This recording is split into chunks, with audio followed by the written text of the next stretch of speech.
Hi everyone, welcome back to another episode of the Football Philosophy Podcast. With me today is Helmut Dayo, who is certified FA coach with 22 years of experience of coaching at all levels. Dayo has had trials at Belgium, Germany, and also some big name clubs like Tottenham Hotspur and QPR. He's currently working to start his own football development school for boys aged 5 to 17.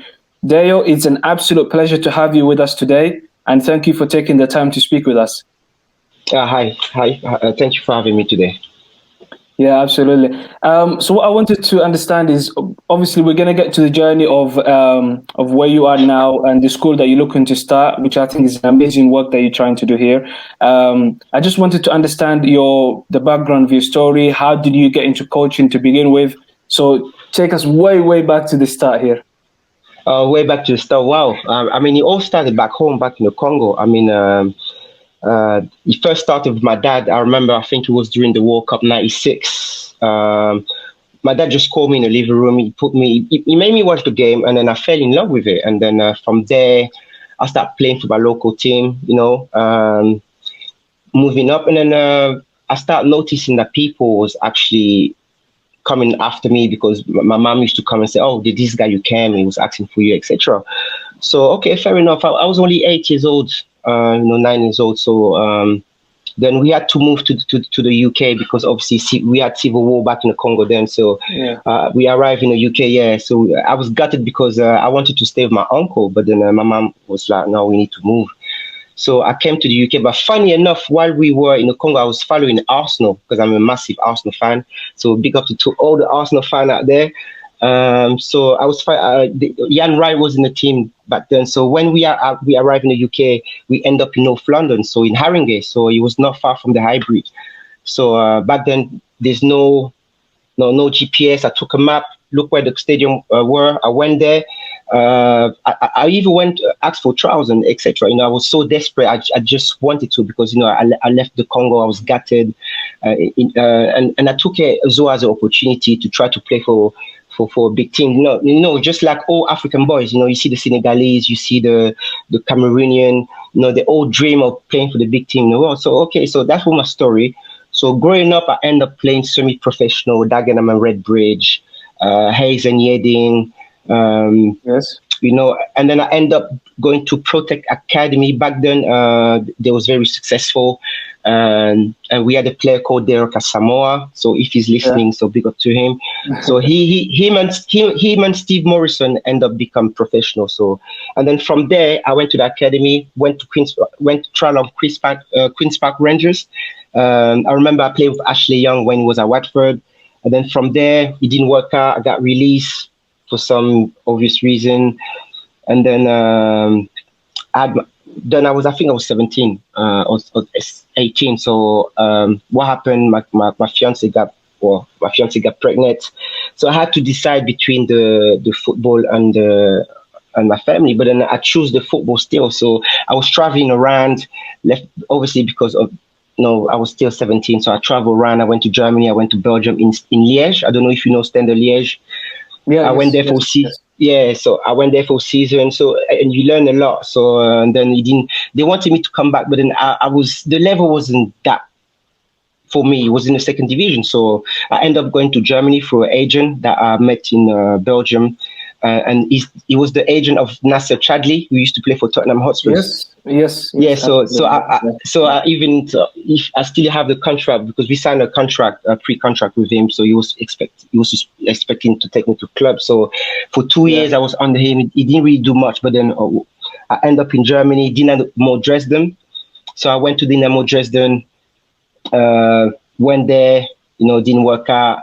And then came back, and then I kept on playing. But anyway, so so basically, my story was more of going trial to trial. If I was playing for the local team for example, Hartford, Haringey Borough. But then at the same time, I was going for all this team like West Ham. If you can check on YouTube, this video there, West Ham.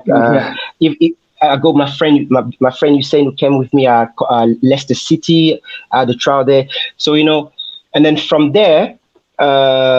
I got all that experience, and then the transition was because obviously I was obviously you're getting older, and then you realize that football has become a business, and then it was all about who and all these things.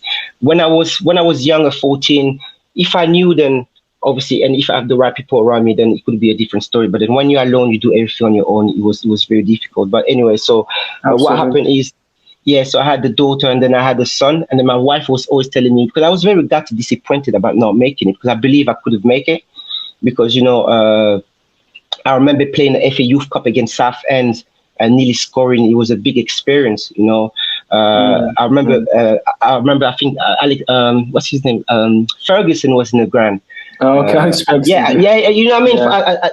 For Yeah. a young player, Alex Ferguson is there watching the game. Wow. So Yeah. FA Youth Cup. So you know what I mean? And you playing in Yeah. the Yeah. actual Yeah. state in the actual stadium. So my wife was telling me, okay, when I decide to retire, um, my wife was saying, okay, you know what you can do? You can either go do coaching, Yeah. or Yeah. that's the only thing you can do. Mm. Or she was telling me, oh, you can go East Asia to China, but I didn't want to do that. Yeah, yeah. Just to pick up Yeah. on that, like the advice that your wife is giving you, that to look Mm, into coaching, even though mm, obviously you still want to stay in the game, you still want to play, and your wife is giving you this advice that to stay within the game, like sure. you have to look to even look into coaching. That itself is an amazing advice, because a lot of the things that I'm seeing now, especially with the young kids that I work with, when they don't make it, it's like that's it. I will never don't want anything to do with Yeah. football ever again. So to Yeah. Yeah. even have the opportunity to get into coaching, to have that kind of mindset, to have that kind of advice, is a beautiful thing. So yeah, so from there your playing career stops, and then you transition into coaching. So I transitioned to coaching. How I transitioned to coaching. So I was still Yeah. playing obviously local, but then it's because of my son, because Mm, obviously I thought with all the experience I had, but then my story went short, so I didn't really explain everything, because otherwise we stay till tomorrow. But I went places. yeah. I went places. I even went all the way to the United States. So just to tell you about it. So Okay. because my son was there, so I thought with just because obviously I go French background, obviously growing up with the French kids in the Congo, in here. I never really hang around with the British kids. It was more of with the people from the same community as me. You either speak French or Lingala, and that's Yeah. it. So obviously our culture is different. It was football every day. We used to Mm, play mm. football every day. So, and I think as a player, from going from a player to a coach is very important if you had the background of playing football, because Absolutely. there's a lot of coach today. He was a builder, let's say for example, and then he decided, okay, let me go and do coaching. When I went to do my level one, and that's why we had to run. That's why I had to run me. People from different backgrounds. So I think it's very important when you have the background, the knowledge, you know. And then I thought to myself, let me transit that to my son, So my son started 7 years old. He wasn't really interested till he got to 9, and then from there, I was with him till he's 14. So so that's it. And then from there, obviously, people noticed the way I was training, because my training is very continental. It's more, I don't really train the way that you see here. Is very a bit like Pep Guardiola. It's all freestyle, and I think Yeah. it's all about freestyle. Yeah. So this my style of training. Obviously, it's also about understanding what the player need and how the player need to develop, etc. But then the transition went from my son. People noticed my son. Abilities. He went to Arsenal. He went to Southend, and then from there, local coaches have asked me to work with them, and then to bring them some of my expertise. So I did that, Yeah. and then from there I end up actually working for Protect Sports. That was the academy I was with when I was young. Um, so I went and worked with them for about a season or so, and then from there I transit to Henwell FC for a season also, and being an assistant manager, Yeah. and Yeah. obviously working with different kids, because it's very important to work with different kids from different background. And then this is how the transition took place. Yeah. And then now what I want to do is actually, because you have to understand, I want to be a coach, but then I was an assistant manager. When you're an assistant manager, you don't have the freedom. Yeah, to to yeah, to yeah, to, yeah. to, to do what you want. You can bring your ideas, but then if the coach doesn't want your idea, then you're just there in the background. Absolutely. So Yeah, so every man want to be his own boss. So I thought to myself, you know what? I want to be my own boss. I want to bring my own philosophy, and I believe I can do a great job with what I've done previously. And for an example, when I went to Protect, they gave me a under 12, I think, and then the son of the coach there went to Ajax. He had all his coaching badge in Ajax, etc. So I was like, oh wow, okay, the guy went to Ajax. Okay, now I'm gonna play against his team. So they gave me a team. So I had to play against his team. So I'm like, okay, they're probably going to destroy us. So because I'm a confident person, so we lost the first game, understood straight away the tactic, and then changed bit and pieces, ended up beating them 8-0, and then wow. it took from there, people just got the attention, and then from there parents start coming to me and asking for one-on-one session, and then I Yeah. start doing group sessions, helping out, and then I got a couple kids playing professional. One is at Queen's Park Rangers, one is at Norwich City, uh, Okay. Okay. and then my son is actually being looked at by Arsenal, I think, if I believe, but they don't really want to tell us. So yeah, I mean, the record has been good. I mean, because you would know that you're doing a great job when you have the feedback from the people. Absolutely. A coach will come and say, "Yeah, I'm the best," and then don't prove anything. I mean, he's a bit, he's living a different world. So Yeah. it's all about the people's feedback, what people say, and not what you think you're doing. So that's how I Absolutely. take the approach in coaching. Yeah. Yeah, I love that. Absolutely. The confidence that you have as a coach to believe in your ideas. So when you said, like, at first, like, you didn't think that you could take them on, someone who's been coached to Ajax, you're thinking like, wow. And then you go up Yeah. against them and you beat them 8-0. That is an amazing thing. So what I wanted to know is, and I want our listeners to understand, even the viewers who are watching us on YouTube, to understand your philosophy as a coach. You touched on this before. You said, you look up to coaches like Pep Guardiola. My philosophy is all about, because you have to understand. Obviously, when I did my coaches, my badges, they teach you how to start from the back, etc. So it's like a textbook. You take a textbook and you read it and you implement it on the pitch. So my philosophy is all about freedom. I like freedom from all parts of the pitch. Okay. In my philosophy, for example, in my team, you might find the left back ending up in a centre midfield position for obvious reason. And so my philosophy is just about being free. Okay, is to give the child to express themselves. This is how you find the real talents, instead of putting them in a certain position and sticking them today. For example, because I understand, I remember when I came to this country, I was a very tricky player, very fast, very tricky, and the coach told me, go left wing and just go up and down. He didn't want me to cut in, take a shot on my right foot. He didn't want that. It was just take the player on and cross it. Yeah, yeah, So my philosophy is a bit like the Brazil of '98, where you have that free roll, like you call it joga bonito. I like the beautiful yes, football. yes, So that's my philosophy. So it's also is togetherness, is connection. It's all about connection, um, yeah. and dropping the ego, because when you have to understand, Mm, I'm saying that because I used to be a player. Because sometimes yeah, you want the recognition for yourself, you want the glory for yourself, and then some players forget that you're playing as a unit. You know what I'm saying? So that's why I'm very stressed in my coaching, to make the kids understand that is a team, is yeah, a is a team thing. You know what I mean? It's a unit. yes. So it's all about serving, and then it's all about giving good service, because I believe in good in what when you give good service, you receive good service.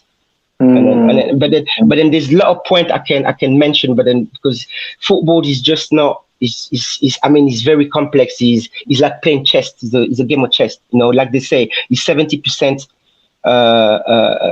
like I say, 30% yeah, physical and 70% in here.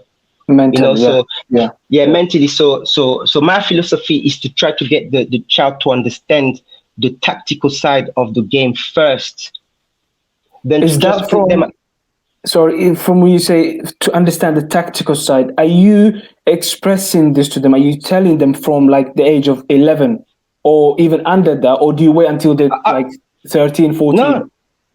No, there's no. I mean, there's no age to learn. I mean, you can see Mm, in with the Asian. I mean, you have baby who read at 1 years old. They can read at 1 years mm. old. It's just about you Yes, teaching them. yes, It's all about repetition. But then we live in a world that, like I said, football has become business. They don't have time in this country. This is why the English team are going to they're buying those big players. But then you look at the German, the French, they take time to develop the players. And what is happening recently, the Germans league is encouraging the British player who are seen on the bench to come and play in the league because yes, and this is happening, and yes, then now they're yes, worrying yes. about it, and then if they don't be careful, that could, I mean, in a way that could help the England national team. It could help because they go there Yeah, and then they learn a different way of playing, etc. Remember France when France won the World Cup in '98. yeah, You had players. Willy Sagnol was playing for Bayern Munich. You had yes, Thierry Henry, Zidane in Juventus. yeah, Oh, you had Juve, yeah, players in different leagues. So yes. I think in a way it's good, in a way it's not good.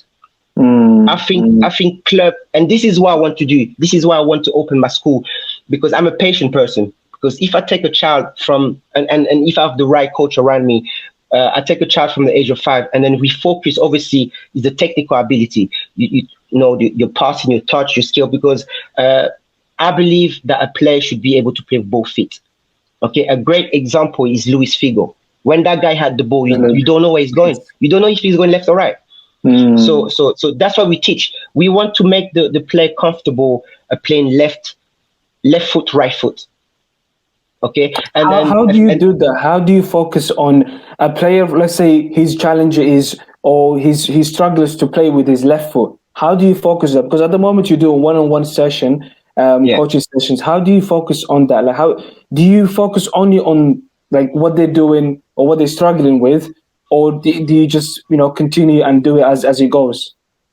It depends, obviously, because you have to extend. You can't make the training boring. For instance, you might come to the training. We start the training. We must start with the passing, but then I cannot do Mm, a passing for an hour. The child will get bored. yeah, So yeah, so so uh, so what I'll do, I will start with the passing, and then I will extend the training session into a different drill, into a 1v1 or 2v. What I mean. So yeah. basically, it is and is more of making the child think.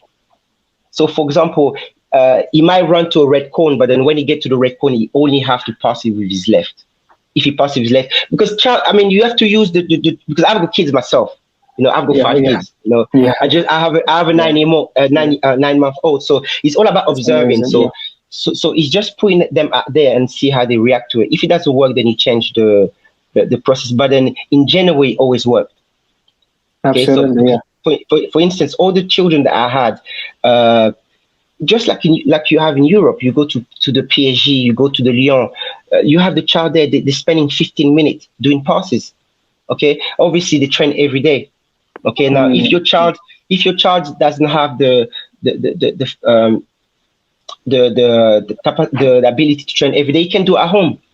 So it's all about the parents being behind the child. yeah, For instance, I do the coaching, and in my coaching, there's always a follow up. For example, in my coaching, for example, if for example, I train by weeks. So, for example, I go programs. We have a 2 weeks programs or a month program according to what we want to do. For instance, if you're going to work on the weak foot, okay, so we work on the weak foot, obviously with the development center. But then yeah, when they go at home, also they have homework, if I can put it like that. So they will have their homework. So absolutely. if Yes. they have time, and then they keep practicing, and then if you by the end of the week they ending up having. It depends of how many touch you do, because what I normally do, I go by set of 300. So they do 300 left foot, 300 right foot, and then Yeah, children learn yeah, very quickly. absolutely. No max than a month before you use the left foot. I like that. You were saying something earlier about players going abroad and finding chances. For example, Jadon Sancho, Jude Bellingham at Dortmund.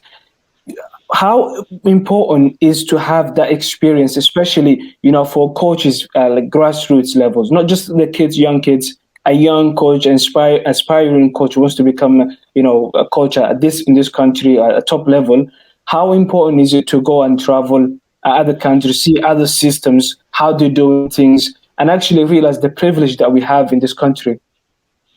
I mean, it's very important. I mean, and I think it's crucial as well for especially young black managers to go abroad, or any manager to go abroad, because you learn a different culture. It's all about learning a different style of playing. Look at the German team. Look at even the German philosophy, way of playing. This is why you call them the German machine, because as soon as they click, that's it. You cannot stop them. So I think it's just like going to a taking cooking courses. You go to you want to cook Asian, you go to the Asian. You want to go African, you cook African. Then you mix it together, and then you come out with your own flavor. It's all about mixing and getting from different, learning from each other's. If you segregate, you stay in your corner and think, okay, this is our way, then we're gonna go far like that. I don't think is the right way, man. I think coaches should go abroad. I think players should go abroad. And then I think if players and if especially if players and coaches do that, I think football will become more competitive. You have more coach emerging. Yes, I believe that because you have to understand as well, when you're a coach that comes from the UK, for instance, I did my badges. Let's say if I get to my level 3, and then I end up in Belgium, they'll give me my chance. No, they'll ask me obviously, okay, where do you work? If I work for a team like Barnet Football Club, they'll be interested, and then from there they'll give you they'll have that will of giving you that chance, so that then you can use that as a stepping stone. Just like any footballers. Patrick Evra started in Italy and went forward. So same with the coach. So I do encourage coaches to go abroad, and players also. It's very important. Absolutely. I just want to bring it back to something that you said before about teaching kids and actually communicating clearly with them about tactics. In today's world, we've got social media, and a lot of players are getting the abuse. So now, like for example, whether it's racism or just any type of abuse, if because that's now people have that voice where they can say whatever they want, almost without consequences. How do you train kids in terms of their mental health, and is that something that you're planning to incorporate within your football development? Yeah, 100%. My first advice is just, if you're a kid, boy or girl, if you have an objective in mind and you want to go places, I think you should stay away from social media, because it's a programming. It shows you how to become. It shows you how to follow the crowd, how to become popular. When today you look at social media, it's stupidity after stupidity. You don't have. And then those who are there who try to speak out or promote, for example, unity or those kind of things. People are not interested anymore. So I believe that kids should stay away from it. So what we would teach the kids, we would teach them the old school way. The old school way. I remember when I was a player. I remember I was cleaning Peter Crouch boot when I was at Queen's Park Rangers, for instance. They'll tell you, but then nowadays the players, because some of the players at those clubs, they're on stupid money, 5K. They think they already make it. You tell them go and clean the boots, they won't go and do it. So. Listen, that is true. Oh my days! You cannot get them to do anything nowadays. You cannot do it. It's because it's like it has become a thing. Okay, so it's not that way. And then what we teach also, we teach the kids not to play for the money, because if you play for the money, you won't go far. Okay, the way you work. But the difficulty is you got even the parents now who get involved, who push their kids to get into football just for the money side of it. So even the parents are encouraging that. What advice do you have for parents who aspire for their kids to be footballers, like in terms of not just thinking about money, but what advice do you offer them? I do understand them when they go for the money. Who wouldn't go? But then it doesn't have to be the priority, because at the end of the day, the money will always come. Now it depends on your ability. Your ability will determine how much you're worth. Ronaldo and Messi, are worth stupid money because what they do on the pitch. Now, if you make sure while your son is a young, you take advice because we're here to help, or any coach, if any coach are advising a child, okay, and show him the path. Now it's up to the parents and the child.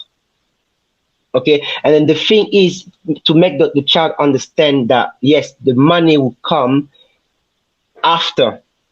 Okay, it's all about your achievement. That's what we teach. It's all about the achievement. I remember Lilian Thuram, French international, used to say that. Amazing defender. Yeah, I mean, kids. I mean, I mean, kids are playing. It's not good. I mean, the money has become a motivation. You know, and I think when money becomes a motivation, you're really not going to give your all, because this is why you have some players on the bench who they're on 100 grand a week. They're just sitting there. They're on 50 grand because as long as they can pay the mortgage, as long as they can feed the family and they can drive a NASCAR, they're okay. They look at I still go 5-year contract. They already did the calculation. They know they be well off. You know, so I think it's the wrong way. Because first of all, before even you get to that, before even they get to that situation, they have to break through the system. They have to break through first team and get that money. But then, what I'll say to parents: if you push your kids to win, to win individual honors, to win collective honor, to leave a legacy, to try to become the best person as you can off and on the pitch, to become a role model for the kids. The future behind them, you know what I mean, the next generation. So that's what the parents should teach the child. I teach my son to he knows what he wants. He wants to win the Ballon d'Or. But then I tell him, you want to win the Ballon d'Or. There's this child, but then I can't shut him down because he understands and I understand that at Arsenal, for instance, there's a player there who's been there for 5 years, 10 years. He's already signed to the book. And then they already know, okay, he's the future. Now you go there. You have to compete with him. You have to give your most and all to be able to take his place. But then, obviously, as someone, as a man of faith, we always put God first. No, absolutely. God will always is you and your God and your hard work. So yeah. You have to put in the hard work. And obviously, you trust in God. Absolutely. Obviously, the best example that I can think of right now of young kids, obviously having a lot of money but making a big difference off the field is Marcus Rashford. The work that he's doing, you know, it's very humble. Incredible. Yeah, it's incredible. It's the best example that you can give to young kids nowadays, to look up to someone like Marcus Rashford, who has come from, you know, council houses, things like that, and now he's here. He's got all this money, and he hasn't forgotten about, you know, the kids who are going through the experience that he has gone through. I just wanted to also ask you a little bit about black coaches at the moment. We don't have that many black coaches in the Premier League. Well, no single one in the Premier League. But recently we had Darren Moore coaching West Brom. We've also had Chris Hughton at Brighton and Newcastle. Yeah. Now they both have jobs in the Championship. How important is it to have that kind of role model within the game nowadays? I mean, it's very important because it gives other coach like myself, you know, the belief and it just makes you realize that you can achieve it. Now, the reason why they play Championship, we don't know this because you have to understand in football it's all about politics. So, but then I believe the more coaches that break through, that come from the black community, the Asian community, or any community, we bring a massive impact because it's like seasoning. You bring a different style. You know what I mean? Because if you, this is my philosophy. If you stick to fish and chips. You know what I mean? So I just end up there. So you need to add the spices. You need to add. So I think black coaches will bring a bit of flavor into the game, just like the black players bring flavor to the game. The Mbappe, the Sancho. You know, we bring something different. You know, we've been labeled as strong physical players, but then we have the smart players as well. You know, for instance, you know, you have the Pogba. Paul Pogba for me is the complete midfield player. He's a box to box. He does everything. You know, so I think having more coaches would be very good, man. Yeah, you'll help a lot. And in terms of the young coaches, some of the young kids nowadays, for example, when they get released from academy, especially if they are at big clubs, they tend to give up. And I always encourage the young, any young person that I meet who's trying to get into coaching or who has been released to look into other avenues that's to do with football, because I absolutely love the game. I've gone to uni, but I'm also working on my coaching badges because this is what I want to do now. I want to be involved in football coaching, whether it's in this Yeah. country or going back to Africa and developing the game in there more and helping to develop the game even more. So how important is it to advise them about to stay within the game, that it's not only to do with coaching, you can get into Mm, journalism, you can get mm. into sponsorship agency. Do you work with that in your field? Yeah, at the end of the day, some players got released. I got released, but I never gave up. I think I gave up. I was 31 years old. I'm 38 now. Yeah. I went places, but then at the end of the day, when a player is released at 16 or 17 or even at 25, it's not over. The UK is not the only place. Yeah. It's like you going for the same type of job. You have to knock a different place. They can go. They can go in Spain, they can go in Belgium, they can go in Switzerland and start from there. Stepping stone. And this is why we advise. The reason why I also say that, because obviously with the experience I had going to Germany, going to Belgium, I kept contact with these people, and they know what I want to do. Obviously from the work I used to do, because I used to work at Adidas as a store coordinator. So I used to look after the professional who used to come along the Frank Lampard. So I managed to make contact with some of them, especially the African players. So they also know, because like you said, you want to go to Africa and help. So this is the sort of stuff I'm looking to do it. And then with the connection I have, if it doesn't work out for a player in the UK, and then we have the connection in France, in Belgium, in Germany, in Spain, where we can take the child, give him a week trial, and see how he works. And I do believe that they have more chance of going over there and actually getting signed. The reason why I said that, because you have to understand English football is the fastest league in the world. Is the pace, the tempo of it, the Yes. intensity is mad. It's crazy. Look, when you look at the Premiership, it's just end to end. Now those country, but now when you exclude the PSG, obviously because they are different breed of player, but when you look at the rest of the league, the tempo is slower. This is what the Sancho, they came from Man City, they go to Germany, a league is more tactical but slow. It's physical, but it's not like the Premier. This is what they managed to. When Batshuayi from Chelsea went to on loan at Dortmund, he ended up banging the goals. You know what I mean? So true, he's like he's like he gave them a big air of fresh air. You know what I mean? He's like yeah. it's just the opportunities more open up. So especially Italy. Italy is the best league for striker, for example. I believe because they have that system called Catenaccio, which is like the lock. The Italians are very good. So as a striker, look at Lukaku, Man United or Everton, there. Man United is gone. Now people was excited at Man United, and then look now, top of the league. Yeah, so, absolutely. He's enjoying life with exactly. So and the Conte, who's a manager that wanted him for a long time.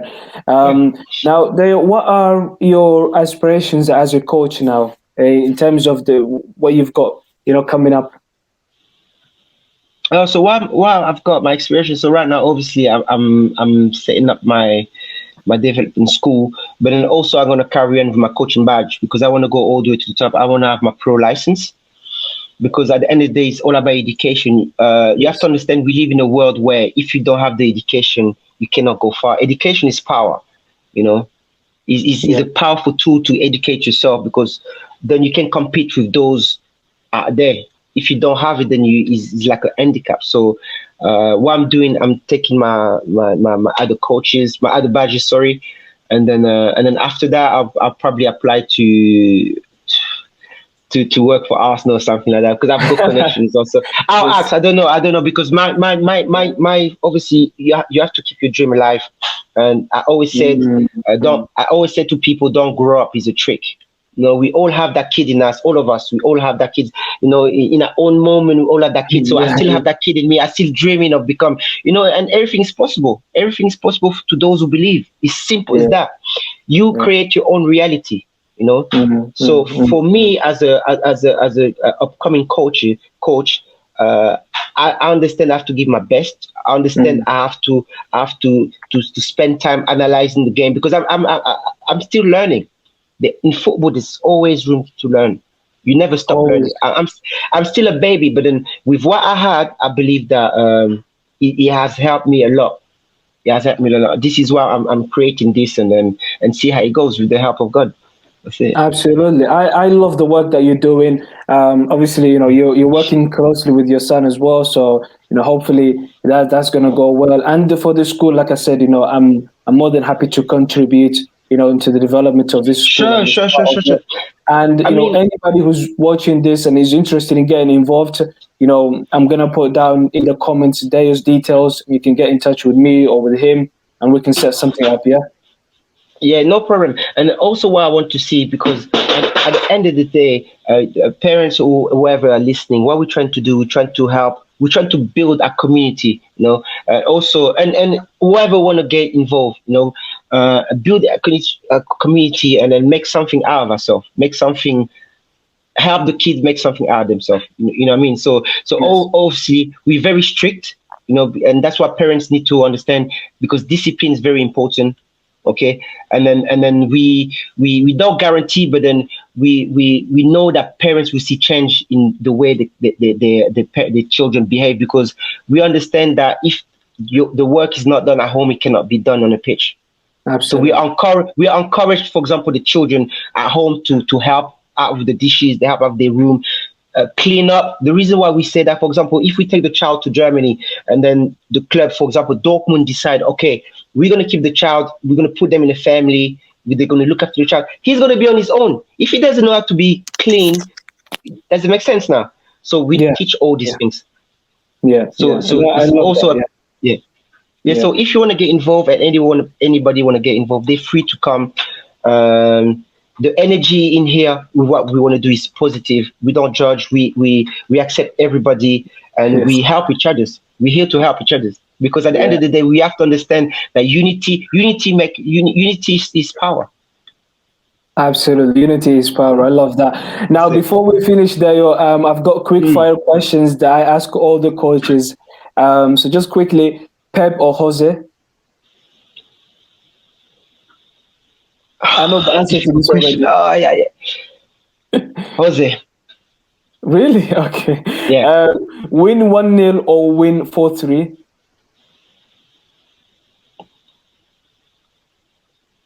1-0. Okay. Yeah, trust me. Any coach would tell you, we can't take, man. Your team conceded 3 goals, even if you win, it's a heart attack, man. Yeah. So, would you rather lose one game 5-0 or lose 1-0 in 5 different games? No, oh man. Wow, 5-0. That's unacceptable to me, man. I think I'll go for one nil in a row, one game, 1-0 in a row. Yeah. I'll go for that one. I'll go for Personally, that one. yeah. Personally, I would rather just one game, and we No, adjust no, that, no, we no. move on. 5-0, Okay. no. Yeah, that's too much to take. All right, one more, actually, three more questions. Messi or Ronaldo? It depends. Okay, because okay, I'm gonna explain it, because it depends. Different player. Okay, put Messi in Man United. Is he gonna do the same thing? Because he's been built. I go Ronaldo. Ronaldo, yeah. Okay. I go Ronaldo. Yeah. Favorite league to watch? Can you repeat that? Favorite league to watch? Favorite league for me, La Liga. Okay, yeah, yeah, same here. I actually like that. And finally, this is not a question. One final message to any coach out there. Final message. Just keep believing in yourself, and what I would say, get together as a coach, try to build something, and then maybe one day we find ourselves in a big stage. That's all I have to say. Just keep believing and be persistent. That's all you need to do. That's it. Keep Yeah, believing. Thank you so yeah, much, Dayo, for joining us. Really appreciate no this talk problem. with you. And I wish you all the best with your school and your coaching aspirations. And Sure. until next time, guys, thank you. Okay.